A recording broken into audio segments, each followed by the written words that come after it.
different tools that you can use on the MacBook Air for accessibility.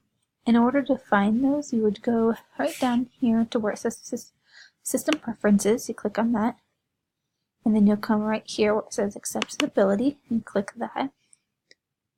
And there's all these different tools here that you can use. The first one that we will cover is VoiceOver, which this is where there will be a voice that explains each thing that's going on the screen. For example, welcome to VoiceOver. VoiceOver speaks descriptions of items on the screen and can be used to control the computer using only your keyboard.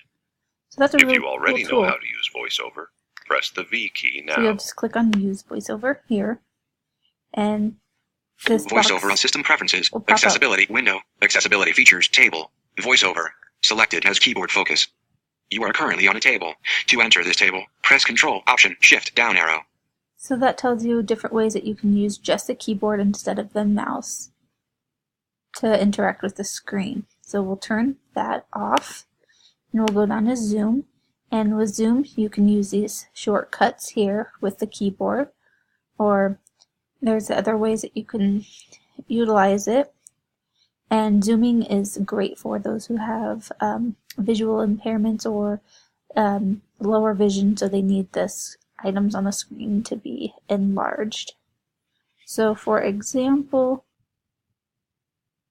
if you press the Option Command 8, it will zoom in, and you can zoom it out with the Alt Command -sign. And there's a lot of things that you can do with the display. You can invert the colors so it looks like this. That looks really creepy. And that's great on the eyes. For some disabilities, you can use a grayscale so there's no color. You can use the you can differentiate without color, so that you can reduce the motion. So if you're having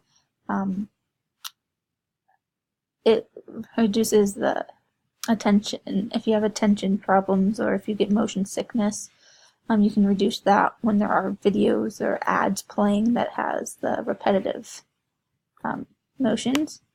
You can increase the contrast, which makes it easier on the eyes. For example, you have the darker black in the back, and you can reduce the transparency, and you can also change the contrast. Or the cursor size. This is great if you have vision impairments and you're having a hard time seeing the mouse. You can enlarge it on the screen.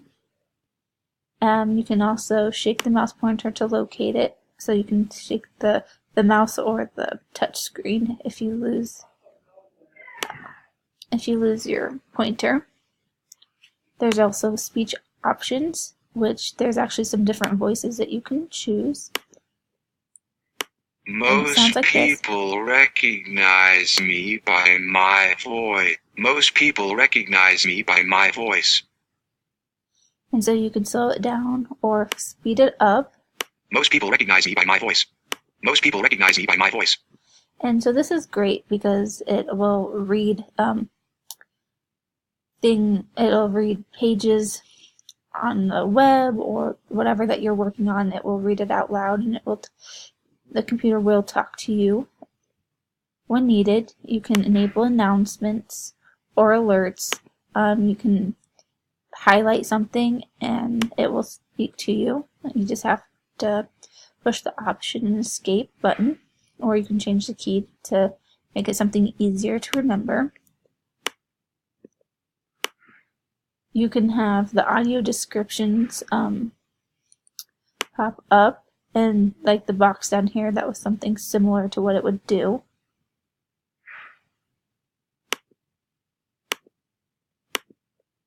You can have captions, which you can change the look of the subtitles.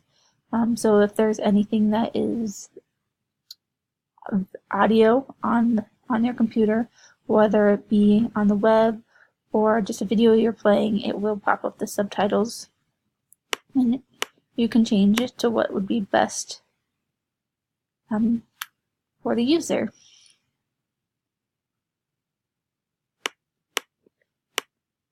You can flash the screen when an alert sound occurs for those that are hard of hearing or deaf.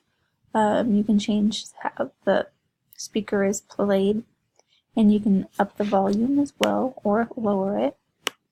You have dictation, which allows you to edit the text and interact with your computer by speaking into it. This is great for those who have motor impairments. You can interact with your computer just by talking. I do not have this option right now with my laptop. You can also utilize Siri, which is the same way. You can talk to her and to Siri, and you can look things up through her, or just have her you can request something of Siri that has to do with your computer, and she will do it. You can change the keyboard. There's different keyboards that you can use, tools using the keyboard. You can enable the sticky keys, which allows the modifier keys to be set without having to hold down the key button. There's different options that you can use here. You can also enable the slow keys, which adjusts the amount of time between when a key is pressed and when it is activated, and that allows those for like slower response times. And there's different, you can have a long delay or a short delay. You can change the mouse and trackpad. This is great if you end up having a keyboard or a mouse that's not attached to the computer, that you can make the touchpad not active, or you can change the double click speed to fast or slow or anywhere in between. You can do a spring-loaded delay. You can make that short or long. And there's different options that you can use, such as a scrolling speed. So if you tend to have are shakier, you can slow that down so then it's not as, or you can make it faster, and that is harder to control. So you can change how you do scrolling, and you can enable dragging. And that is all the accessibility tools that my MacBook Air has